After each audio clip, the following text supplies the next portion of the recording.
Good morning from Thailand. So right now we're streaming live on our Channel Islands Restoration Facebook page and our YouTube channel. Introducing our guest in just a moment.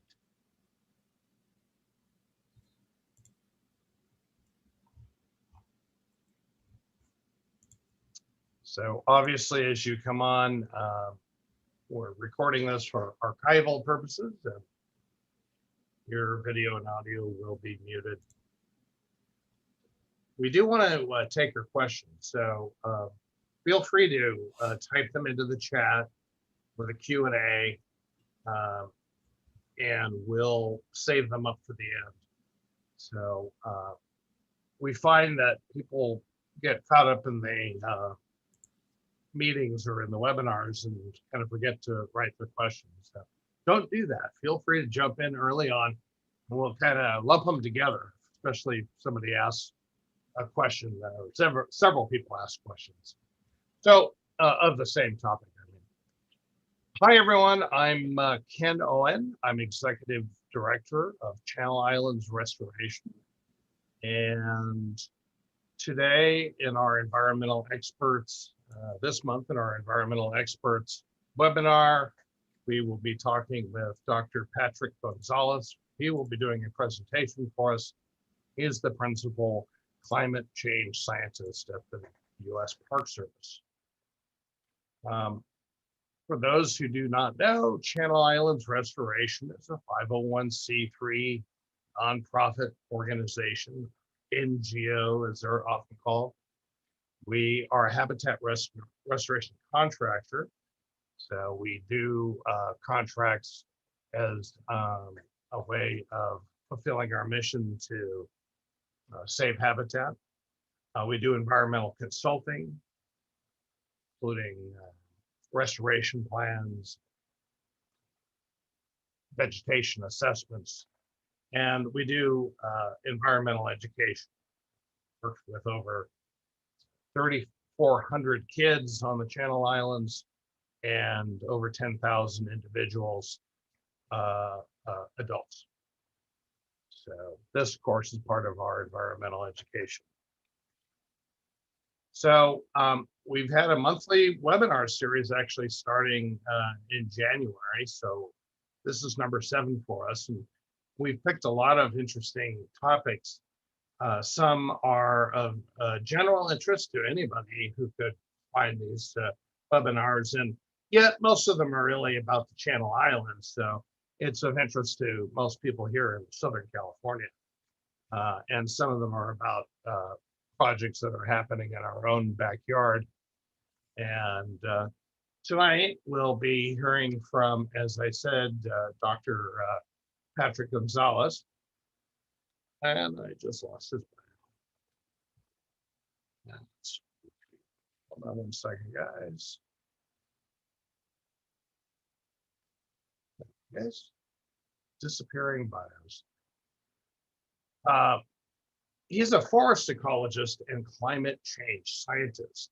He advances science-based action on human-caused climate change through research on climate change, ecosystems, wildfire, and carbon solutions, and assistance to local people and policymakers to conserve biodiversity and protect human well-being.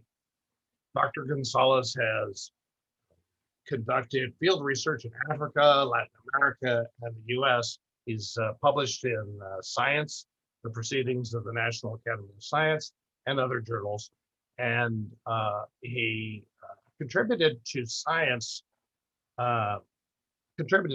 to policy positions in Washington, D.C.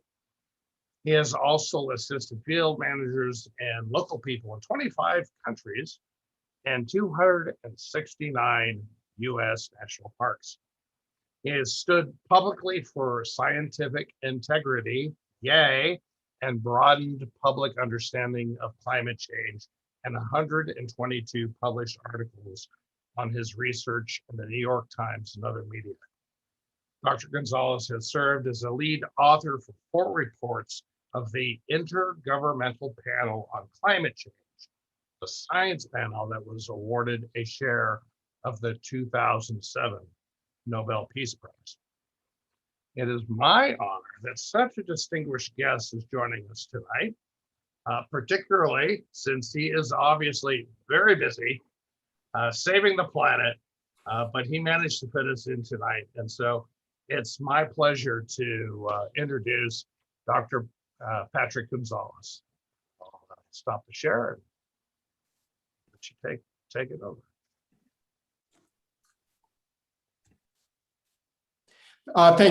Thank you, Ken, and thanks to all the participants for your interest. You can see my screen just really quick. Yes, we can see your screen. Great, thank you. I was standing 150 meters, or about the height of a 50-story building, above the surface of Huapapa, Tasman Glacier in Aoraki, Mount Cook National Park in New Zealand. I was looking down at the surface of the glacier.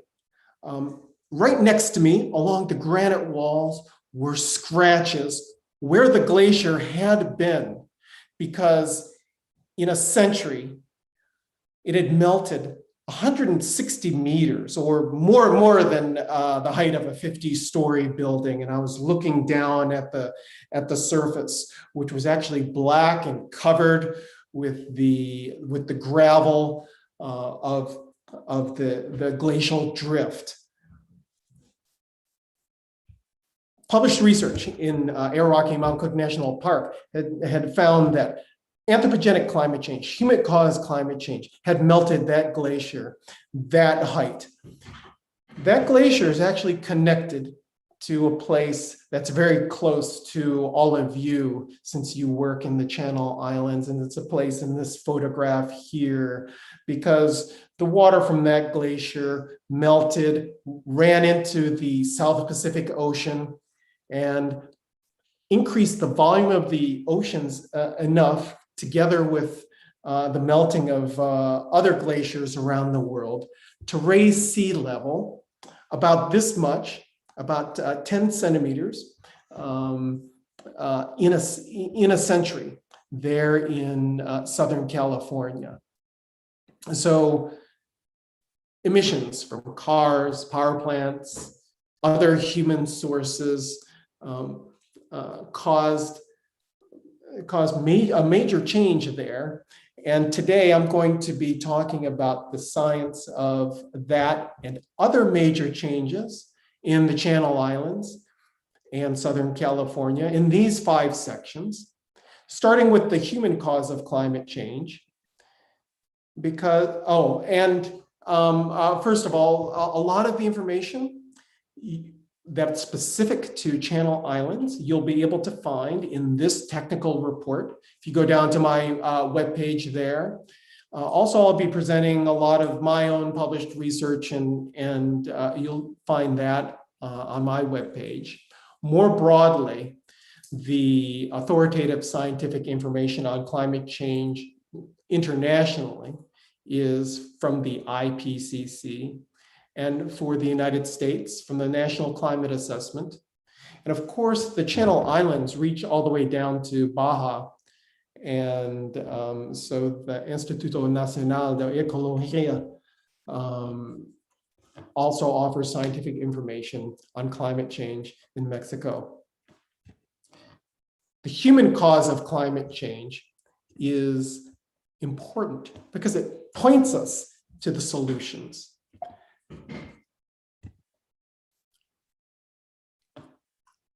Carbon dioxide in the atmosphere has varied up and down with orbital cycles. This graph shows the concentration of carbon dioxide in the atmosphere for the past 800,000 years. And if you look at the very end of the time series, this straight line is all of human history from the Industrial Revolution to today.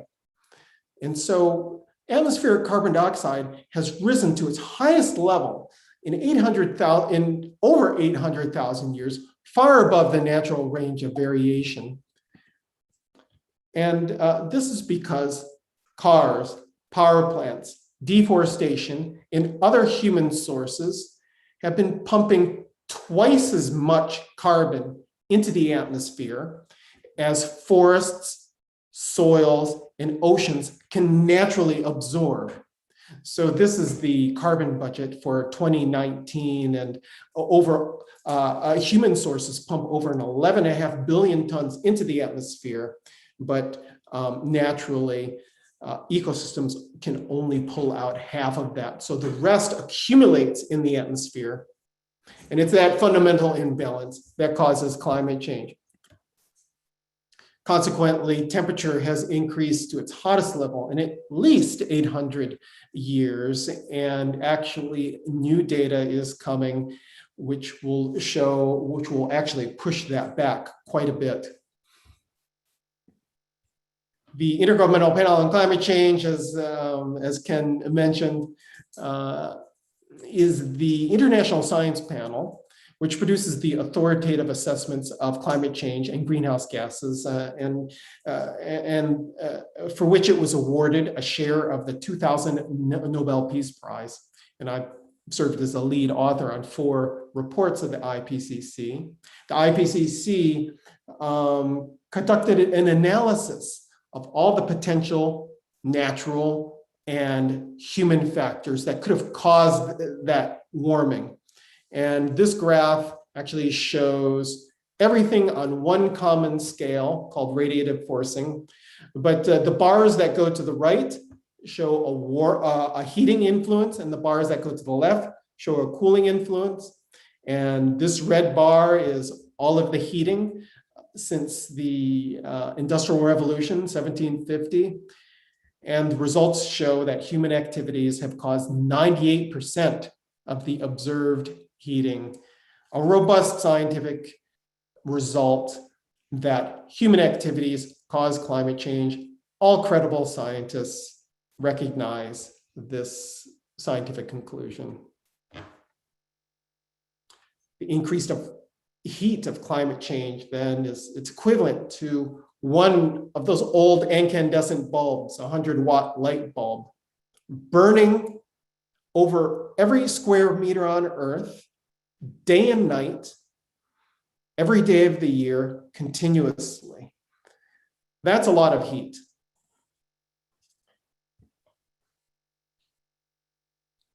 That heat, anthropogenic climate change, has caused impacts in ecosystems and on human well-being. The increase in temperature globally has been 1.1 degrees Celsius since the pre-industrial period, and that's about that's over 2 degrees Fahrenheit.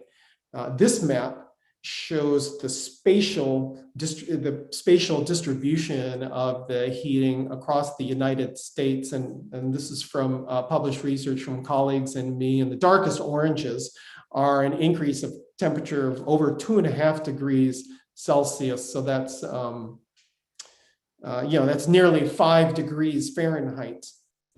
And our results revealed that climate change has actually exposed the US national parks, those little areas in green on the map, to twice the rate of heating, to double the rate of heating as the United States as a whole. And that's because the national parks are located in extreme environments at high elevations, high in the Arctic, and in the southwestern US. Zooming in here, we actually see that in the lower 48, Southern California has experienced the highest rates of heating in the United States. You see here, Los Angeles, this is Los Angeles, this is the Mojave Desert, this is Joshua Tree, and these, of course, are the Channel Islands. And if we zoom in more. We see a really high rate here around Santa Barbara and on the southern edges of the islands, and it kind of diminishes slightly as you go up in elevation on the islands. Santa Barbara Island actually has experienced a higher rate of heating than the Northern Channel Islands. So quantitatively, if you average all of the heating over the area of Channel Islands National Park, it ends up to be 1 degree Celsius per century. So that's more than 1.5 degrees Fahrenheit per century. And you see that climate shows this variation. Temperature shows this variation. Some years it's high and some years it's low. But we see the statistically significant increase, the steady increase over time that overpowers that interannual variation. And this is a very highly statistically significant increase in temperature over the Channel Islands. Now, 1 degree, 1.1 degrees might not sound like a lot, but it's the equivalent of pushing a mountain down over 160 meters, or the equivalent of the height of the Washington Monument from cooler areas at high elevations to warmer areas below. So small increments in temperature can cause major impacts on the ground. This is a similar map, but it's for total annual precipitation. The map that we saw was for temperature. Here, the darkest blues are an increase of precipitation of 50% in a century, and the darkest browns are a decrease of 50% in a century. And again, our analysis, which was the first analysis of climate change across all of the national parks, showed that precipitation, climate change exposed the U.S. national parks to higher aridity than the United States as a whole. You see, a lot of this map is blue. Probably about 80%, actually, not even probably, you can see here, over 80% of this area is blue. And that's because climate change is essentially an input of energy into the climate system. And that expresses itself as more convection, which is more storms, which creates more rainfall. And so that's the net effect. But climate change actually redistributes the energy in the atmosphere in such a way as that some places experience decreases in rainfall, and we actually see that in Southern California. Now, over the Channel Islands, actually, the tendency has been a slight increase, but it's not statistically significant. So it's actually no change here. The mainland, we see decreases in precipitation, and Santa Barbara also a decrease in precipitation. Here, since it's about near zero and the temperature has increased, the combination creates an increase in aridity. So this is the data temporally, and we see, very typical for California, this variation. It goes up and it goes down over time. But this, combined with the increasing temperature, again, creates more arid conditions. Right, so now I'm going to show a series of examples from published research that have gone through these two scientific procedures. Basically, a lot of different factors are causing environmental change. Urbanization, agricultural expansion, air and water pollution, deforestation. But to discriminate the effect of anthropogenic climate change from all those other factors requires some very detailed analyses. And I'm going to show you a series of examples that have gone through these types of analyses: detection, the finding of a statistically significant change, different from that natural variability, and attribution, which is an explicit analysis of potential causal factors. So all of these have come from this, and I'm trying to show results for southwestern U.S., Southern California, and where available, the Channel Islands. For the southwestern U.S., anthropogenic climate change has caused half the severity of drought in the southwestern U.S. since 2000. That has been the most severe drought since the 1500s. And of course, we're experiencing that this year in California. Climate change has intensified the heat that drives wildfires, and it's increased fire season length on a quarter of global vegetated area, including the western US, including the area of this astounding fire tornado in California last year.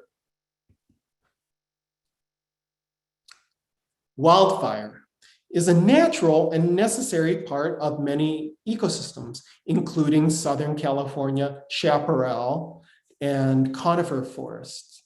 But of course, excessive wildfire, sadly, kills people, destroys property, and damages ecosystem.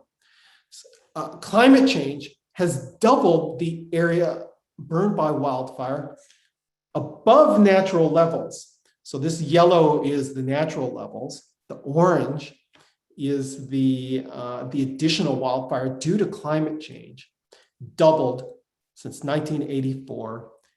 And the set of wildfires in this analysis includes the Springs fire that burned in Thousand Oaks and in Santa Monica Mountains National Recreation Area.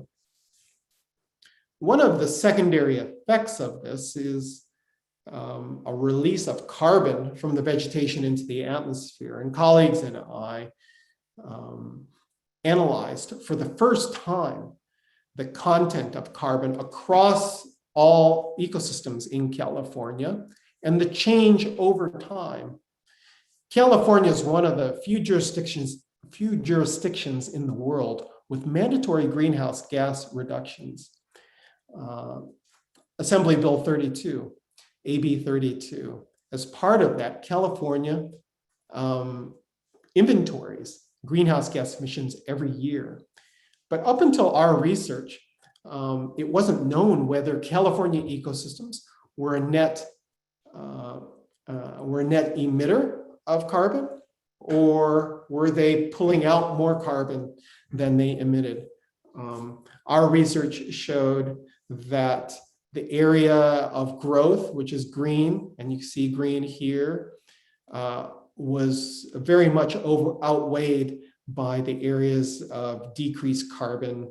And so California ecosystems were a net emitter of carbon from 2001 to 2010. And you can actually see these are fire scars. And a lot of these are in Chaparral in Southern California. These are all major fire scars. And then in the Sierra, those are smaller fires, and some of them are prescribed burns. But our results showed that 2/3 of the emissions from wildland ecosystems came from the 6% of the land that burned. That creates this feedback. Climate change increases heat, which increases wildfire, which emits carbon to the atmosphere, which makes climate change worse, which makes it hotter, which causes more wildfire. And so it causes this self-reinforcing feedback. South Africa has an area of Mediterranean-type ecosystems around Cape Town. That's similar to Southern California. And research there shows that the post-fire heat and aridity of human-caused climate change combined with invasive species to reduce native plant diversity in this very unique vegetation that they have there since 1966. Climate change has also altered vegetation regeneration in the southwestern US, and the heat and aridity of climate change has reduced post-fire regeneration of ponderosa pine and Douglas fir in the western US since 1979. Climate change has doubled tree mortality, tree death across the western US since 1959, from a combination of the droughts, from the increased wildfire, and from bark beetle infestations, which you don't see as much in Southern California, but of course in the Sierra Nevada and in the Rocky Mountains, extremely extensive bark beetle infestations. Bark beetles are natural, but climate change has allowed them to move up in elevation and to survive the winter. Okay, biomes are major vegetation types that are characterized by a distinctive plant form. And here, this photo shows the east side of the Sierra Nevada, where we see 5 different biomes. We have the temperate shrubland on the floor of the Owens Valley. And then you go up a little and you have the oak woodland. So that's temperate broadleaf forest. You go up a little farther and you have ponderosa pine. That's temperate conifer forest. And then you go up a little further and then you actually start seeing white fir and red fir. That's a boreal conifer forest. It's actually distinct from the pines. And then you go farther up and then the trees disappear and you have very small alpine plants. And then you have scree. And then this is the summit of Mount Whitney, where I climbed after I took this photo. You start here, actually, down here. Anyway, this is an example of how climate differentiates vegetation into these elevational bands of biomes. And what climate change has been doing it has shifted the biomes of ecosystems in temperate, boreal, and tropical ecosystems, including in Yosemite National Park, where climate change has shifted subalpine forest upslope into subalpine meadows since 1880. And colleagues and I have assessed these types of biome shifts around the world. And this map shows, again, cases where human-caused climate change has shifted biomes in boreal, far north, temperate, and tropical ecosystems. Another impact of climate change has been important for pollination, and that's a reduction of native bumblebee species in abundance, up to 1/3 in North America and Europe since the beginning of the 20th century. And we see that the darkest reds here are a decrease of 1/3 in that time period. And in we see that actually in some parts of the southwestern US. Obviously, very important for pollination, and so potential follow-up effects on plant germination and plant growth. Climate change has shifted winter bird abundance 30 kilometers north across the US since 1975, including in Santa Monica Mountains National Recreation Area, and we see the canyon wren. And this is data from the Audubon Christmas bird count, very important application of community science to uncovering what climate change is doing to ecosystems. And we see abundance dropping over time in the Malibu count circle. And that's because the center of abundance of the canyon wren is north of Malibu. And so it's shifting farther north and farther away from Malibu. And so we see that decline.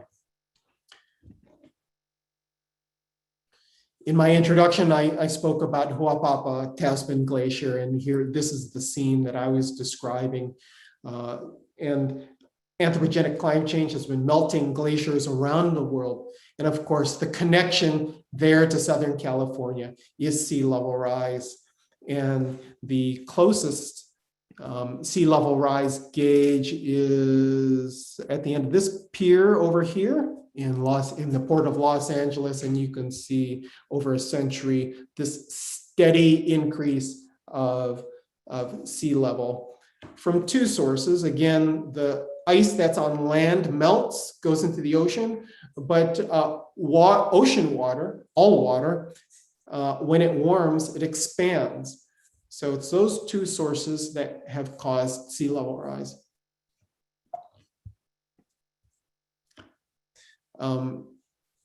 This is Scripps Pier and climate, and it shows one of the effects of climate change, because 90% of the increased energy, if you remember, I talked about it was the equivalent of one 100-watt light bulb over every square meter on Earth. Actually, 90% of that energy goes into the oceans. And so the oceans have been heating up at a rate faster than, at a very fast rate. And we can see at Scripps Pier, 1.4 degrees since 1916. That's greater than, in this area, it's greater than the warming over land. The carbon dioxide, the excess carbon dioxide in the atmosphere dissolves in water and it forms a weak carbonic acid. And so it tends to acidify water. Now, this is, again, it's a natural process, but the more carbon dioxide that we pump into the atmosphere, it's actually moved out of the normal range and has acidified Southern California waters 40%. It's slightly less in the channel, in the Santa Barbara Channel, because the kelp forests around in Channel Islands National Park actually can help buffer the acidity somewhat. They actually require carbon dioxide for photosynthesis, the kelp, their plants. They actually draw some of the carbon dioxide out of the water, and it's stored in the biomass of the kelp, and that slightly has decreased the acidification, but just slightly, because 20% increase in acidity is still a lot. You can see here the ocean voyages that start off the coast at La Jolla, the Scripps Oceanic, the Scripps Institution here, and this is the profile of acidity across the ocean.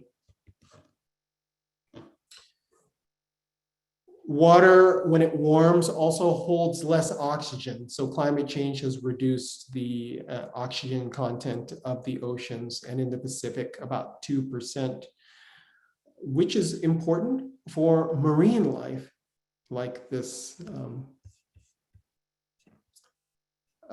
Actually, I'm not sure. I think it may be an elephant seal. I usually label it, but I haven't labeled the species here. Anyway, the oxygen, of course, is important for marine life. So those were all historical impacts that have been detected and attributed to human-caused climate change and not other factors. With continued climate change, A lot of those negative impacts may continue. In order for us to scientifically analyze that, the IPCC has developed 4 emissions scenarios or 4 storylines of the future. This graph here is time, and on the vertical axis is temperature. And that black line is the temperature increase from weather station measurements. The four colored lines are the projections of what might happen under these 4 emissions scenarios, where the red, of course, is the worst case, no action, and the blue is the sustainability scenario if the world meets the Paris Agreement goals through renewable energy, energy conservation, and each of these storylines is a combination of potential changes in population, in energy use, in economic activity, and in policies, climate change policies. Projecting climate change is not like predicting the weather. When you see the weather report, it'll say 20% chance of rain tomorrow. And that's because what they've done is they've gone back in time, and when the atmospheric conditions were similar to today, in the past, about 20% of the time it rained. That's a probabilistic prediction. That's weather. But climate change depends on human activities, on our behavior. So they're projections of what might happen. It's up to us whether we follow this blue line or whether we follow the red line or two of the intermediate ones. Okay, so I'm going to show you some scientific results, mainly under the highest emissions scenario, kind of the worst case.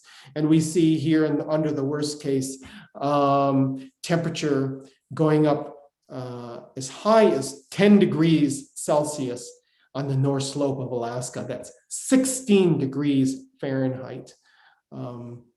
But if we zoom in, I think I have, yes, I do have the Channel Islands. We zoom in, we see Southern California, worst case here, actually, pretty bad, actually, 4 degrees Celsius, 7 degrees Fahrenheit. It's a little moderated on the islands, just slightly moderated, going to 3.5 degrees Celsius at 6 degrees Fahrenheit.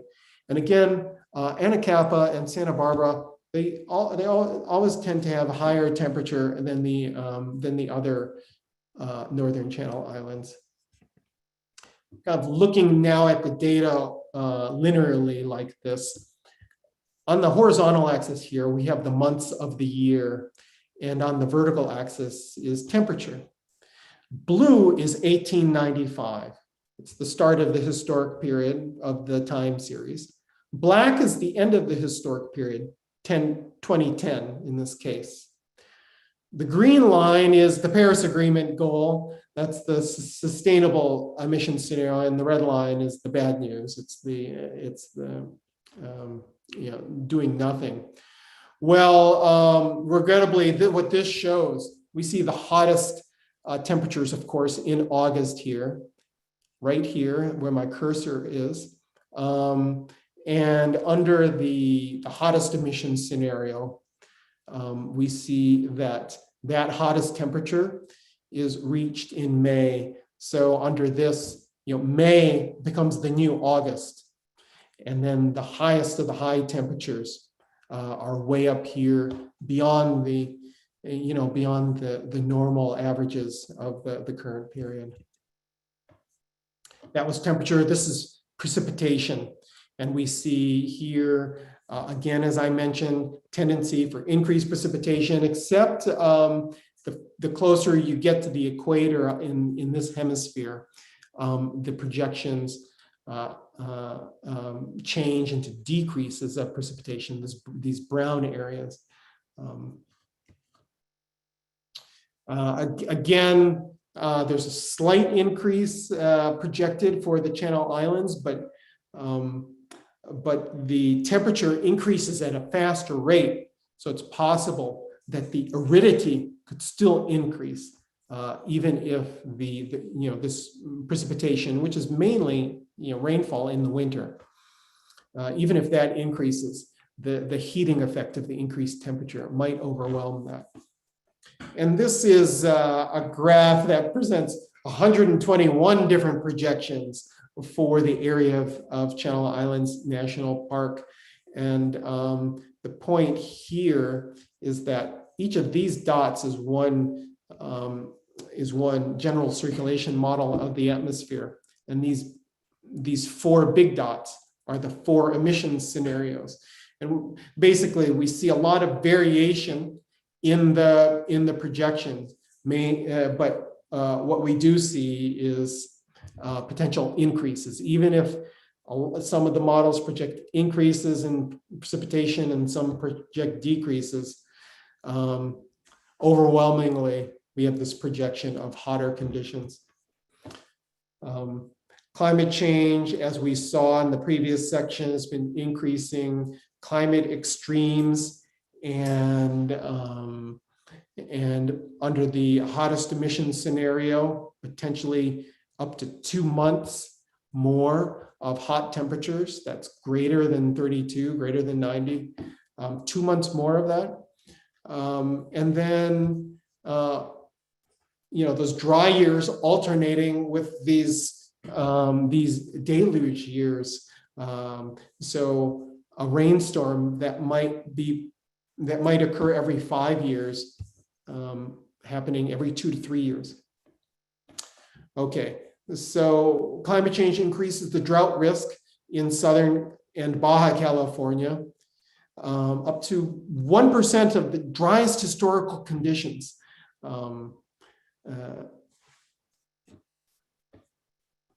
And then alternating again with these potential big rainfall years, like we saw, if you recall, we had the most severe drought from 2012 to 2016. And the very next year, we had an atmospheric river, and here it just wiped out this road in Death Valley National Park. And so extremes. Santa Rosa actually has a lot of archaeological sites, the Chumash and other archaeological sites, and research on Santa Rosa has showed that the sea cliff and gully erosion is threatening those sites, and that may continue under climate change. Fog is essential for the vegetation on the Channel Islands. At Santa Monica Airport, climate change has contributed to a reduction in fog of 1/3 since the 1970s. And this could continue in the future. This is a major risk for vegetation on the Channel Islands, right? And in fact, here's one example: Bishop Pine, which depends on fog trip, and so that potential decline in fog increases the risk of tree death of Bishop Pine, and also the increased mortality of the small endemic little forbs and other plants. 4 of them are officially listed as threatened under the California Endangered Species Act. And the increased carbon dioxide and warmth and humidity of climate change also favor invasive alien species like cheatgrass. On islands, it's even worse, and I'm sure that you are all familiar with all the fennel on the islands. Island ecosystems are particularly at risk because the native populations are small, and the plants are isolated evolutionarily, so they can't adapt as quickly. And analyses by colleagues and I found that the combination of climate change and land cover change puts an eighth of the US National Park area at high risk. And of course, one of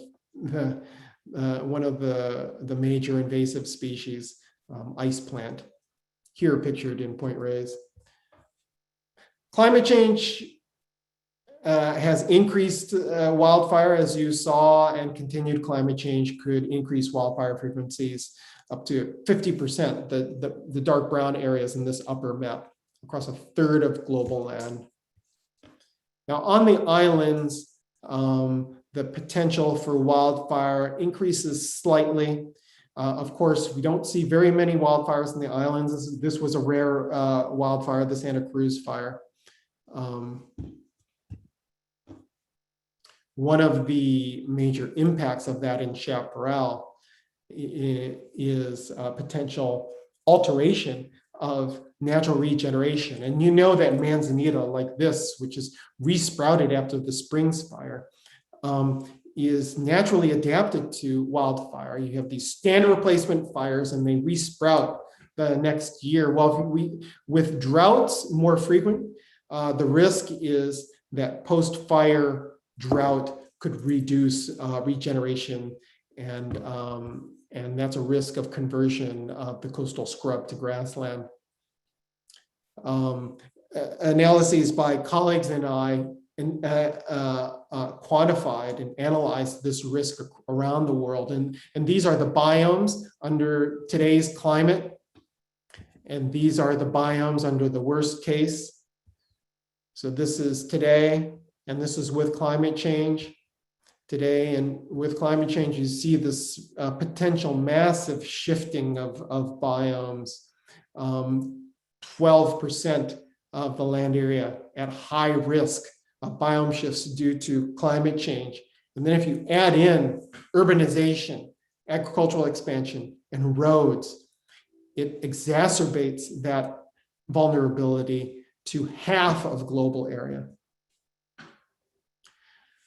Research on Santa Catalina Island found that the vegetation distribution is mainly related to elevation and solar radiation, and two factors that point to sensitivity to these upslope shifts under climate change. And also, but kind of on the flip side, because the northern Channel Islands are moister and they're not too far from the mainland, they actually offer these potential refugia for mainland plants. And I took this photo,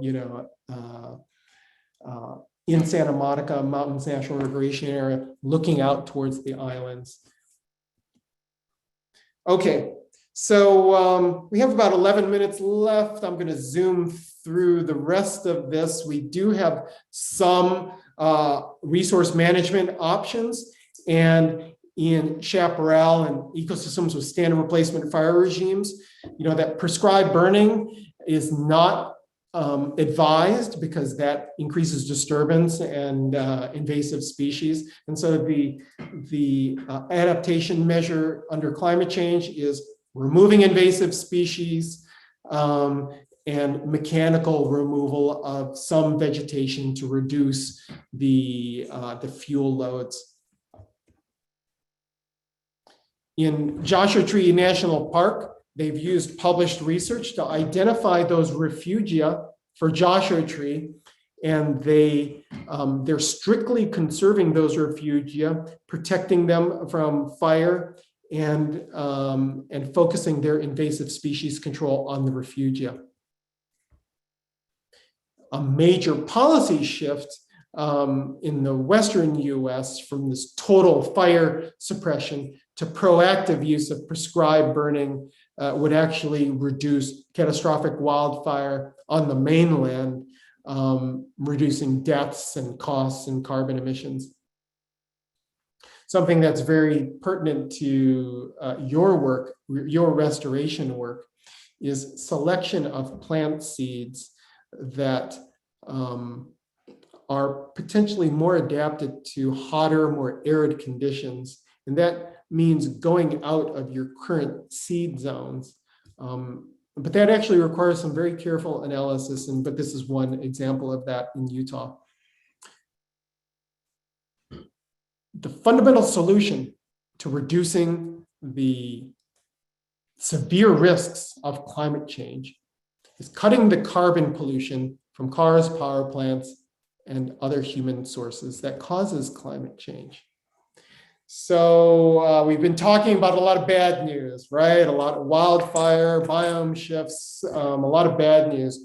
Well, the good news is that we've been making progress on carbon solutions. And even if the past US administration denied science and blocked action on climate change, California and the 24 states in Puerto Rico of the US Climate Alliance cut greenhouse gas emissions 14% through renewable energy and energy efficiency, on track to meet the Paris Agreement goals.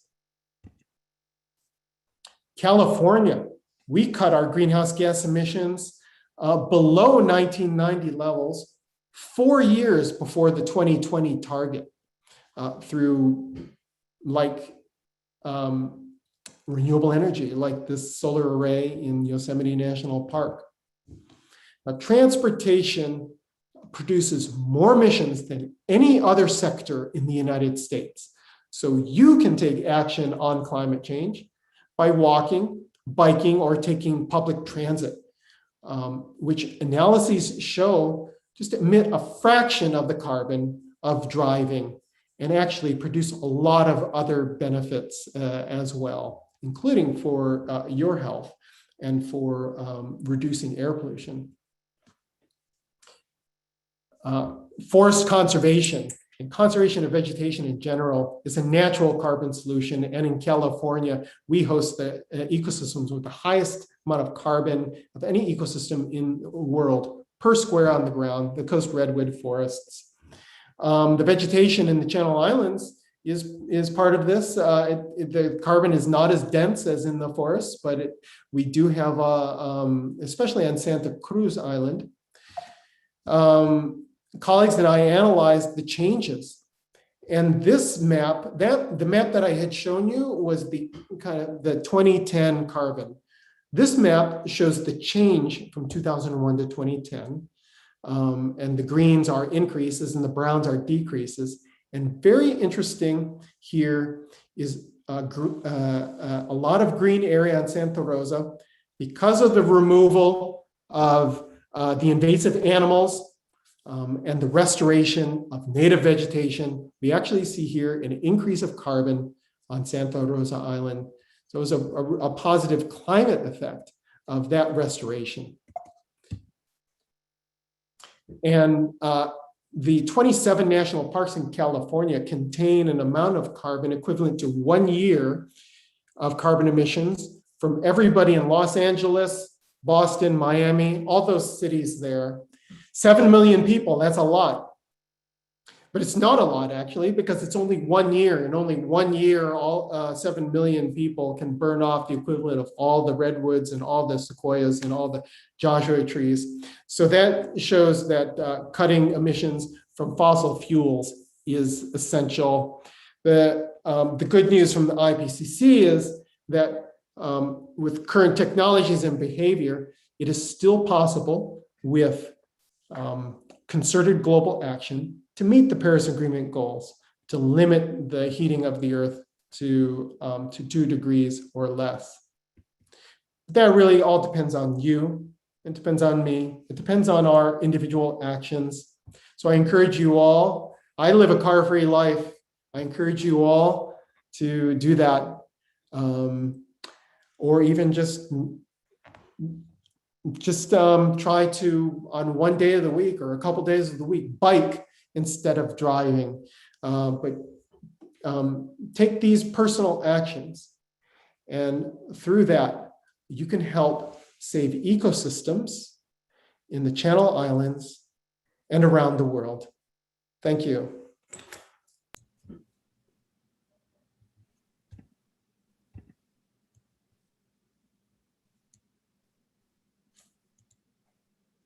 Well, thank you, Dr. Gonzalez. That's a very sobering presentation, but interesting, but scary. Scary, but again, a message of hope at the end.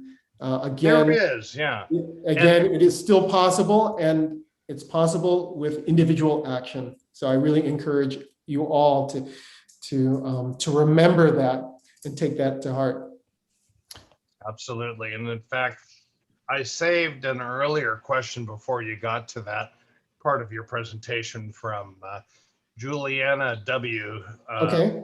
So you answered a lot of this, but perhaps you'd like to expound upon it some more. What Yeah, and I know are I spoke a little realistic? longer, and I can actually stay a little after 8 o'clock and continue to ask questions. Okay, we have a few, and people can still Okay. ask them if they want. So I see some long questions in the chat, so go ahead. Yeah, so I'm trying to find an easy way to do that, but pare them down a little bit. But what are realistic changes we can make now that will make a significant difference in climate change and the devastating consequences that will occur? Yeah, two of the highest carbon emitting activities that Americans do are driving cars and eating meat. And actually, the world, if globally we adopted a plant-based diet, we could reduce emissions 1/6 just through that. And again, transportation accounts for the most emissions in the U.S. So both those actions are the most effective. Very good. Great. John Campbell asked a couple of questions. Yeah, I see. The impact of climate change on the flora of Channel Islands is compelling, he says. What is the impact of climate change on wildlife in the Channel Islands? Are there examples like the pika in the Sierra having to move to higher elevations? So John is referring to, if people don't know, a very small, actually it's the smallest member of the rabbit family at high elevations in the mountains, the pika. And it's actually, analyses have shown that it's threatened with extirpation, like in Lassen Volcanic National Park and at high elevations. But to answer your question directly, I have not found published information on climate change and wildlife in the Channel Islands, except for, as I recall, the is it the snowy plover? There's a couple of bird species, and John, I'm going to need to refer you to the report on the Channel Islands that I showed at the very beginning. And it has a whole section, and it actually has all the details in the scientific references for, there's a few bird species like that where we do have some published information. And if I'm remembering correctly, it's possible, a lot of amphibian species on the mainland have been found to be particularly at risk under climate change. And there might be one or two studies on the Channel Islands. That is definitely a potential risk, though, the amphibians. Okay, John's thanking. Go ahead. He also asked, with the increased temperatures predicted in Alaska and Siberia, what will be the overall impact of the melting permafrost and the consequent subsequent release of methane into the atmosphere? I think John's asking this for the benefit of all the other participants. It sounds like he knows. Actually, the permafrost contains more carbon than all of the above ground vegetation on Earth. And then there's another store of methane clathrates under the Arctic Ocean. We actually, regrettably, under the very highest scenario, have a risk of a tipping point, which would release which would release substantial amounts of carbon, years worth of global emissions from both the permafrost and the methane. So it is actually it's a very concerning risk at the higher temperature levels. Right. Okay, and And then actually, just make a point, that's why the UN Framework Convention on Climate Change has set this 1.5 to 2 degree Paris Agreement goal. They looked at the science the IPCC produced, and staying below 2, we can avoid the most drastic consequences of climate change. But above that, yeah. Okay, Ken. yeah, a little more comments on the permafrost scenario. I won't read them. Invasive Richard Rochman, sorry, asked, invasive species are decreasing native plant habitat, increasing wildfire frequency in California, especially invasive annual grasses. How have you found that relationship between wildfire and invasive species, as well as climate change, is true in the Channel Islands as well? What can be done? Well, of course, invasive species removal, which your organization does, and which is very overwhelming. To answer the question directly, so in the presentation, I presented all the information, this published information I could find from the authoritative database of scientific publications, and I didn't find a specific publication. You're asking wildfire, invasive species, climate change on the Channel Islands, but I presented it for. We have enough evidence from around the world, and just very, very briefly, with the invasive annual grasses, like particularly red brome, right, and cheatgrass. The carbon dioxide is increasing those in arid ecosystems in the Mojave, like in Mojave National Preserve and in Joshua Tree National Park. And so you're seeing fires there in ecosystems that are not adapted to fire. And the dome fire in Mojave National Preserve, burned a lot of Joshua trees, and Joshua trees are not adapted to fire.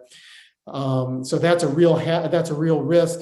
What can be done? Perhaps. And just thinking about this, I'm now thinking about this. Invasive species control is very overwhelming.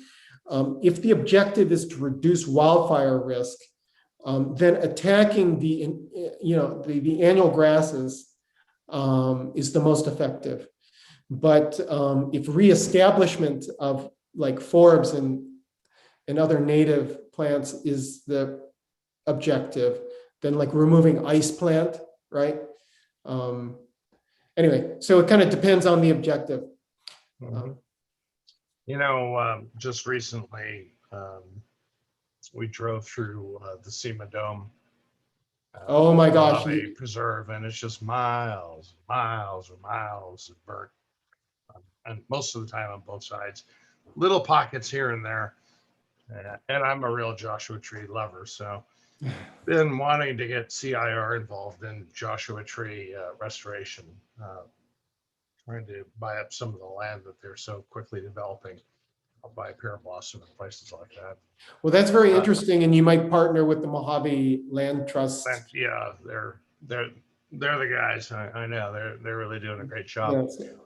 I should really go back to a question that I had right from the beginning. It just stands out on your heat chart predictions that Southern California is going to be like the hottest place or get the highest rate of increase in the country. And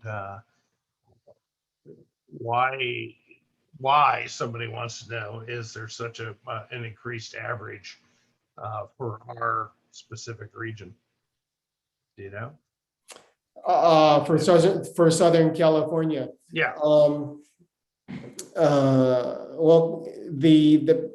it has to do with the atmospheric patterns, and actually an exacerbating factor on this is the the concomitant, the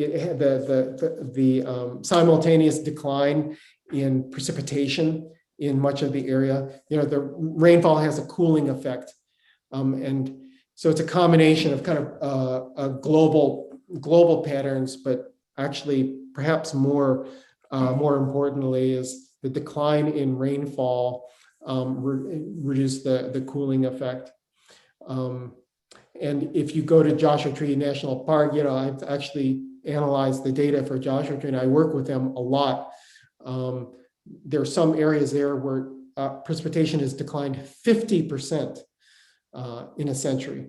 So the Channel Islands have been spared that. Again, they're a potential refugium for the Southern California mainland species. Interesting. Okay, and then Kevin Webb says, here in Asia, we are concerned about the third pole, the Tibetan Plateau, something not talked about in the West. Major Indian and Chinese rivers will become seasonal by 2050 unless we take action now. He says 2030 is too late for us. Please comment. Kevin in Thailand joining us today. Well, or it's morning there, he says. What his comments are consistent with, to my knowledge, with the published research. I actually haven't done a lot of research in that area. But Kevin, goes on right below that to ask about indigenous, and I think the Yurok tribe in Northern California is a really good case of indigenous management of forests. They actually have been conducting prescribed burning. Of course, it's very different than your environment down there. There you have high frequency, low severity fires. So you need fire in the ecosystem a lot more than in Chaparral, which is high severity, low frequency. Anyway, the Yurok actually have been on their own lands, right adjacent to Redwood National Park, doing cultural burns. And so they burn for two reasons. One is to reduce the fuel load, so reduce the risk of catastrophic wildfire. And the second is to regenerate hazel, and they use the hazel branches for baskets. And they are using particular techniques that are very helpful actually for modern fire management. That's just one example. We don't have a lot of time, but I thought that was a good example to reply to his. Richard asked two questions here. Yes. The wolves. I wanted to jump in to say that one of the things that we're doing with invasive species control, it's not, is to bring back a natural regimen to grasslands, for instance, at the San Marcos foothills in the Santa Barbara area and elsewhere, where we have sheep lightly grazing, as would have antelope and deer and the such done prior to European introduction and during the period of occupation of the indigenous people. And they were managing even local grasslands by burning, the Chumash people were. And, but in addition, as I say, there were grazing animals. So our grasslands are adapted to fire, they're adapted to grazing. And we're actually, in this case, able to bring back that simulated basically with farm animals who are carefully managed in lightly grazed area. So would you, Doctor, like to just go ahead and read the questions yourself and take them if you like, because I think you see them let's as well actually as I just do. take one more question. It's kind of after I see a lot of people have dropped off, and regrettably can't answer all the questions, but I think answered quite a bit. And I actually, before doing the last question, appreciate the positive feedback in the chat and your interest. So thank you, Ron and Maury, and to everybody for your interests. I'm just randomly choosing one. Well, I hate to leave questions unanswered, but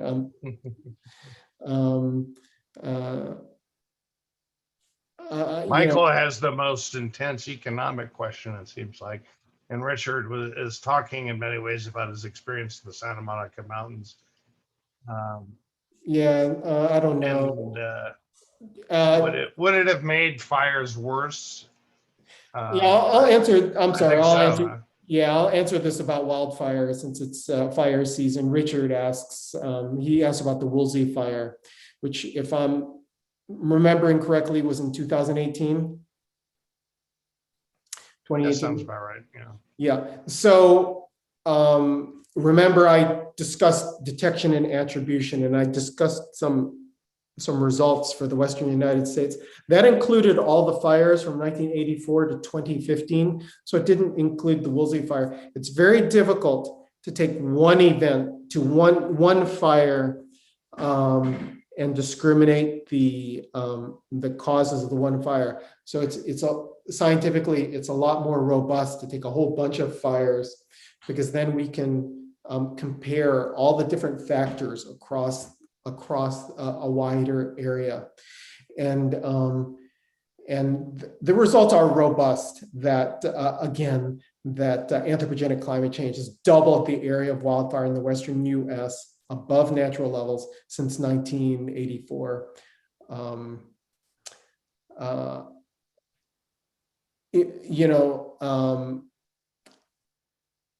You could infer something from that, from the Woolsey fire, but I will not. I just have stated, that's the result. And again, continued climate change increases that risk of wildfires like the Woolsey fire. And so again, going back to the very beginning, I encourage you all to think about your own how you can live more sustainably and stop the causes of these wildfires. So thanks. Well, thank you, Dr. Patrick Gonzalez, for your time and for a very, very interesting, important presentation, and for allowing the Channel Islands Restoration webinar series to get this important, really super important message out to the public. And thank you so much for your service and all the work you do in doing just like what you did tonight, and all the research and everything that you've obviously, that keeps you as a very, very busy scientist. And it's much appreciated. Thank you on behalf of us who love the Channel Islands and folks who are joining us from elsewhere. Thanks, and I wish you success on all the work. Thanks, everybody. Okay, good evening. And then, folks, as a reminder, you can see a replay of this on our site, cirweb.org/webinars. And that'll be up in a few days or so. And you can see the ones for last year too. Thank you for joining us. And yeah, Maury just put that link in the chat. So go ahead and check that out. It's in the chat. And thank you again, Patrick. And thank you, Ken. And we'll see you all. Thank you, Maury. All right. Good night.